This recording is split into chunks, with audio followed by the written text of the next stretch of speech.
నిన్న ఒక విద్యార్థి వెస్ట్ గోదావరికి దగ్గర ఒక పల్లె సురేష్ ఆ అబ్బాయి పేరు. తను డల్లాస్‌లో ఉంటాడు. అతను మీడియాతో మాట్లాడాడు. అతనేం చెప్తున్నాడంటే తను ఏదో కష్టాలు పడి బ్యాంక్ లోన్ తీసుకొని అక్కడికెళ్ళి జాయిన్ అయ్యాను. నాకు సంవత్సరానికి 40,00,000 ఖర్చవుతుందిక్కడ. అందుకని నేనిక్కడ దగ్గరగున్న ఒక పెట్రోల్ బంక్‌లో పనిచేస్తున్నాను.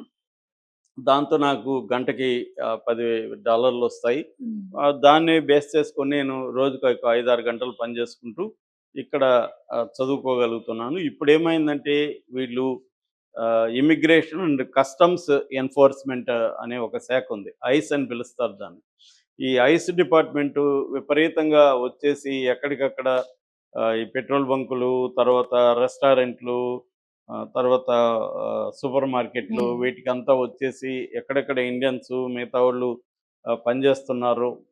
వీళ్ళని పట్టుకొని వీళ్ళ దగ్గరున్న పాస్‌పోర్ట్‌లు అవన్నీ లాక్కొని వాళ్ళ మీద కేసులు పెడుతున్నారు.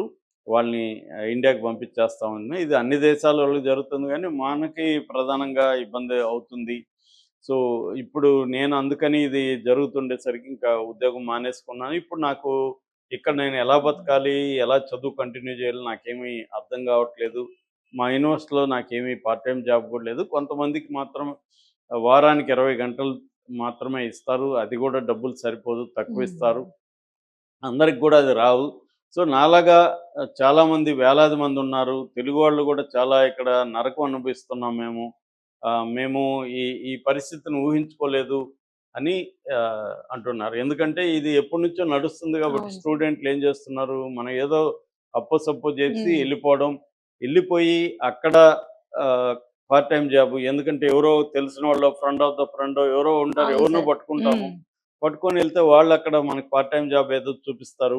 అలాగే ఏదో కష్టాలు పడి నిజానికి అదే హార్డ్ వర్క్. చదువుకోవాలి. మళ్ళీ ఒక 6, హ్మ్. 7 గంటలు ఇక్కడ పని చేయాలి.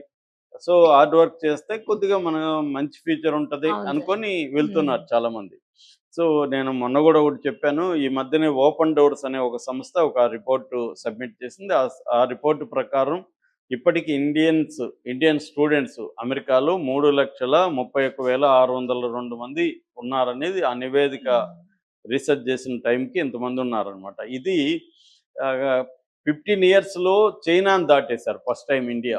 15 ఇయర్స్ వరకి హ్మ్. చైనానే నంబర్ 1లో ఉన్నింది. దాన్ని ఇండియా దాటేసిందనమాట. ఇప్పుడు ఇంటర్నేషనల్ స్టూడెంట్స్ అమెరికాలో ఉండే అంతర్జాతీయ విద్యార్థుల ఆహ్, లో ఇండియా నంబర్ 1గా ఉంది. హ్మ్. దాని తర్వాత చైనా, దాని తర్వాత సౌత్ కొరియా, దాని తర్వాత కెనడా, తైవాను ఇలాగా ఉంటున్నాయన్నమాట. అంటే ఫర్ ఎగ్జాంపుల్ చైనా 2,70,000 మంది ఉంటే మన వాళ్ళు 3,31,000 మంది అక్కడ ఉన్నారు. హ్మ్. సో, వీళ్ళల్లో ప్రధానంగా అంటే ఎక్కువగా నేను మొన్న గూడా జెప్పాను. ఎక్కువగా మ్యాథ్సు, హ్మ్. మ్యాథమెటిక్ ఈ రంగంలో ఉంటారు. కంప్యూటర్ రంగంలో ఉంటారు. ఇలాగ వీళ్ళు పనిజేస్తుంటారు. దాని తర్వాత గ్రాడ్యుయేట్స్ ఎక్కువగా వెళ్తున్నారని చెప్తున్నారు. గ్రాడ్యుయేట్స్ అయినాకే ఎక్కువగా వెళ్ళేవాళ్ళు దాదాపు 2,00,000 మంది గ్రాడ్యుయేట్స్ వెళ్తున్నారు. అండర్ గ్రాడ్యుయేట్స్ 36,000 మంది మాత్రమే హ్మ్. అండర్ గ్రాడ్యుయేట్స్ ఉన్నారు. మిగతా వాళ్ళు మిగతా దీంట్లో ఉన్నారు.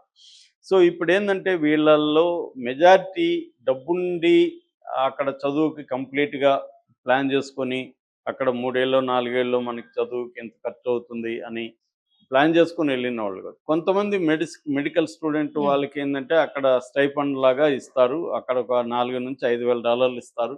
అందులో రెంట్‌కి ఇప్పుడు ఫర్ ఎగ్జాంపుల్ నాకు తెలిసిన వాళ్ళు ఒక 6 మంది పిల్లలు మెడికల్ స్టూడెంట్స్ అక్కడ ఉన్నారు. హ్మ్. న్యూ జెర్సీలో. 6 మందికి ఒక ఇల్లు తీసుకుంటే 6 మందికి పర్ హెడ్ $1,300 పడుతుంది. హ్మ్. సో, వాళ్ళకొచ్చే దాంట్లో అది పోయిగా ఇంక ఖర్చులు పోగా వాళ్ళకి ఇంకా ఒక $400, 500 మిగిలే పరిస్థితయితే ఉంది. హ్మ్. ఎందుకంటే ఓకే సార్. వాళ్ళకొస్తుంది గాబట్టి.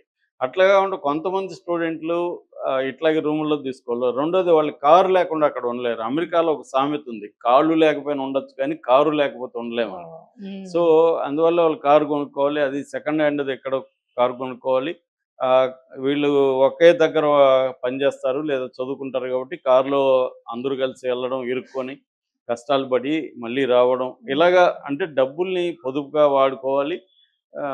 అది ఇట్లా మెడికల్ స్టూడెంట్లు వీళ్ళకి కొంత స్టైఫండ్ వస్తుంది కాబట్టి ఇనిషియల్‌గా పేరెంట్స్ ఇన్వెస్ట్ చేశారు హ్మ్. సరిపోతుంది. ఒక 5, 6 ఓకే లక్షలు, సార్. 10 లక్షల వరకు వీళ్ళు ఇన్వెస్ట్ చేస్తే మిగతా డబ్బులు హ్మ్. అక్కడ వాళ్ళకి సరిపోతుంది. కానీ అది లేని మామూలు అనేక యూనివర్సిటీలో ఇవేమి ఉండవు. హ్మ్. వాళ్ళకి ఏమి యూనివర్సిటీ వాళ్ళు స్కాలర్‌షిప్‌లు గాని ఏమి ఇవ్వరు. ఇంకా వాళ్ళే డబ్బులు లాగుతారు. సో, లాగినప్పుడు ఫీజులు అవన్నీ ఎక్కువే ఉంటాయి. అక్కడ కాస్ట్ కూడా ఎక్కువే ఉంటది. సో, దాన్ని భరించే పరిస్థితి ఇవాళ లేదు. అట్లాగే ఇప్పుడు 18,000 ఇండియన్స్‌ని కూడా వీళ్ళు ఇల్లీగల్ ఇమ్మిగ్రెంట్స్. ఇప్పుడు చాలామంది ఏందంటే ఇల్లీగల్ ఇమ్మిగ్రెంట్స్‌ని తరిమేయడం కరెక్టే కదా అని ఆర్గ్యూ చేస్తారు. అవును సార్. లాజికల్‌గా కరెక్టే ఉండొచ్చు. లాజికల్‌గా కరెక్ట్ అయిందంతా కూడా ప్రాక్టికల్. ప్రాక్టికల్‌గా ఇది ఇప్పుడు మన అవును సార్. దేశంలో కూడా లక్షలాది మంది ఉంటారు. ఇల్లీగల్‌గా వచ్చున్నారు. హ్మ్. వాళ్ళందరిని ఒకేసారి పంపిస్తే గందరగోళం అవుతుంది. అవును సార్. ఇప్పుడు అందుకనే అమెరికా కూడా ఫేస్ చేస్తుందది. అమెరికా ఇప్పుడు మెక్సికోకి కొన్ని లక్షల మందిని మేము హ్మ్. పంపిస్తామంటే మెక్సికో ఒప్పట్ల. అసలు మా వాళ్ళ కాదనేది ఎలా చెప్తావు? హ్మ్. మా దేశం గుండా వస్తే మా వాళ్ళని నువ్వెలా చెప్తావు? మేము అలో చేయమని వాళ్ళంటున్నారు. అవును సార్. సో, ఇప్పుడు ఏందంటే వీళ్ళు అదేదో చెప్తారు గదా! ఉట్టికి స్వర్గానికి మిగిలిపోయారు మధ్యలో అని. హ్మ్. హ్మ్. అలాగే ఇప్పుడు అమెరికాలోనూ ఉండలేరు వాళ్ళు. తాము వచ్చిన దేశము యాక్సెప్ట్ చేయదు. హ్మ్. వాళ్ళు ఏం జేయాలి? వాళ్ళకి ఉద్యోగాలు ఉండవాడ ఇంకా. ఉద్యోగం ఇవ్వడానికి గవర్నమెంట్ ఒప్పుకోవట్లేదు. ఇలాగ ఇప్పుడు దాదాపు 1,13,00,000 మందిని వాళ్ళు ఐడెంటిఫై చేశారు. ఇంకా గూడా ఐడెంటిఫై చేయని వాళ్ళుంటారు. ఇప్పుడు ఫర్ ఎగ్జాంపుల్ మన దేశం నుంచి వెళ్ళిన వాళ్ళు మొత్తం 54,00,000 మందో ఎంతో ఉంటారక్కడ. అందులో 2,20,000 మంది వరకి ఇల్లీగల్ ఇమ్మిగ్రెంట్స్ అంటున్నారు. వాళ్ళందరిని ఒక్కసారిగా ఎలా హ్మ్. జేస్తారు? సో, ఇది ఒక మేజర్ ప్రాబ్లమ్. రెండో ప్రాబ్లమ్ ఏందంటే, ఇండియా మీద అతనేదో కక్ష కట్టినట్టుగా నిన్ననే అవును రీసెంట్‌గా సార్. మాట్లాడాడు. హ్మ్. అదేందంటే, అమెరికాకి హాని చేసే దేశాల్ని నేను విడిచిపెట్టను అని చైనా, బ్రెజిల్, ఇండియా అని 3 పేర్లు చెప్పాడు. హ్మ్. అంటే ఇండియా ఏమి హాని చేస్తుందంటే, ఇండియా వచ్చి అమెరికా గూడ్స్ ఇండియాకి ఇంపోర్ట్ చేసుకున్నప్పుడు వాటి మీద టారిఫ్స్ అనేవి ఎక్కువ పెడుతుంది. టారిఫ్ కింగ్ అని కూడా అన్నాడు ఇండియాని. ఒక పక్క హ్మ్. స్నేహంగానే ఉంటున్నారు. రెండో పక్క ఇండియాని కూడా తను సీరియస్‌గానే అమెరికాకి హాని చేసే దేశాల లిస్ట్‌లో టాప్ 3లో ఇండియాని కూడా తీసుకొచ్చాడు. మామూలుగా చైనా అంటే చైనాకి వాళ్ళకి మధ్య ఎప్పటి నుంచో గొడవలున్నాయి. హ్మ్. నిజానికి ఇండియా మోడీ ప్రభుత్వం చాలా ఫ్రెండ్లీగా ఉంటుంది అమెరికా దీంతో. అవును. మన ఎక్స్‌పోర్ట్‌లు కూడా నంబర్ 1 కంట్రీ అమెరికానే. మనం ఎక్కువ ఎక్స్‌పోర్ట్‌లు చేసేది అమెరికానే. హ్మ్. ఇప్పుడు అమెరికా గాని మన మీద అక్కడ టారిఫ్స్ ఏస్తే ఇబ్బందుంది. అందుకని పాలీలేటరల్ అని అంటారు. అంటే మల్టీలేటరల్ లాగా పాలీలేటరల్ అగ్రీమెంట్స్ చేసుకోవాలని నిన్న కూడా జయశంకర్ చెప్పాడు.